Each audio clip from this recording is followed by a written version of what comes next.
Hey, what's up, everybody? Here we go. Sermons in Cars, episode 1.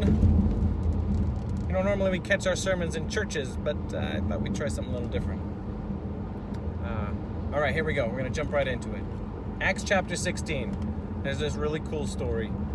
Paul and his buddy Silas, they've been trying to get into provinces of Asia to share the gospel of Christ. They're coming up against a lot of shut doors. One night, Paul has a vision of a man in Macedonia, his hands outstretched, pleading with them to come and help them. Paul wakes up, says, all right, let's head that way. So they course correct, find themselves in the city of Philippi. And after being there for a short while, some people who were making a lot of money off of a certain industry no longer making their money because of what Paul and Silas have done. That makes them really angry. So they drag them into court, magistrates agree, and this little sector of people are kind of thrown into turmoil. And they decide they're going to have Paul and Silas stripped, beaten, and flogged.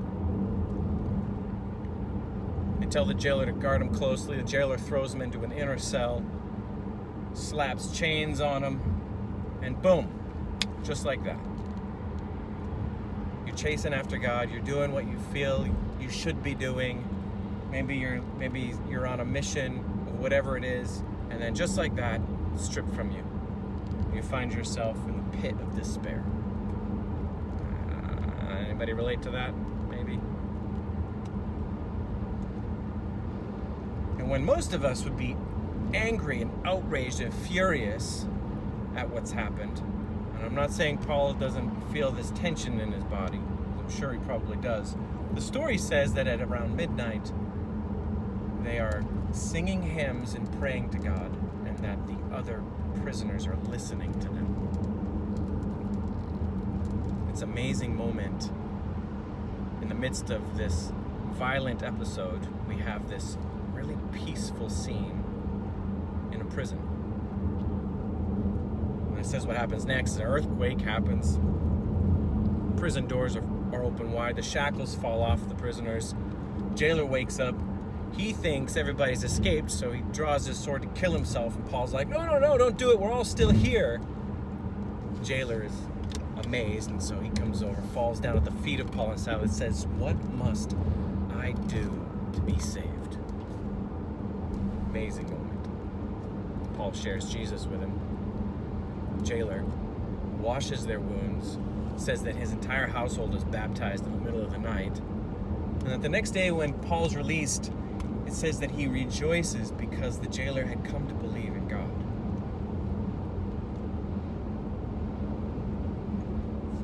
I don't know about you, but I go back to that moment, that midnight hour, and they're found worshiping. I mean, first off, what a testament to the power of worship in the life of the believer and what it can do in the midst of darkness. But take it even a step further and just think about it rationally. Like, how are you even worshiping in this moment?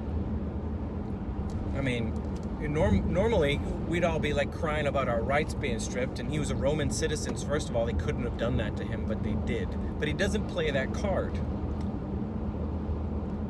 Why don't you stick up for your rights? But he doesn't. I can't help but wonder if maybe he looked up through his blood-stained eyes and he sees this jailer coming after and grab him. And I wonder if maybe he didn't recognize that jailer as the man from Macedonia in his vision. And so whereas most of us would recognize that jailer as the enemy, Paul remembered it was his opportunity. You see, we've all got a man or a woman from Macedonia with their hands outstretched towards us saying, please come and help us. But the problem is we often don't recognize them for who they are because the circumstance has clouded our judgment. And so we often see an enemy or a problem when maybe what we should be looking for is the opportunity. And if only we would put down our selfish ambition for a second maybe put down our rights for a second and say, okay, what is it? I wonder if maybe we wouldn't experience the power of God in our lives a little bit more. So very simply today, who is your man or woman from Macedonia?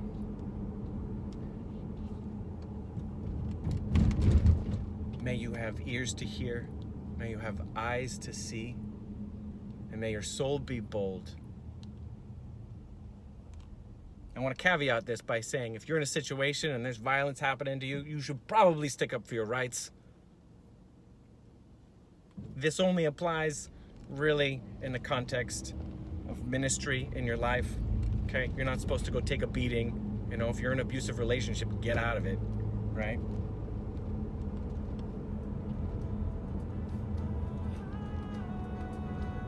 But for those of us who should have ears to hear it.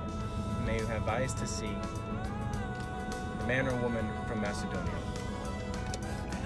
All right, Sermons in Cars. This is episode 1. I'm out.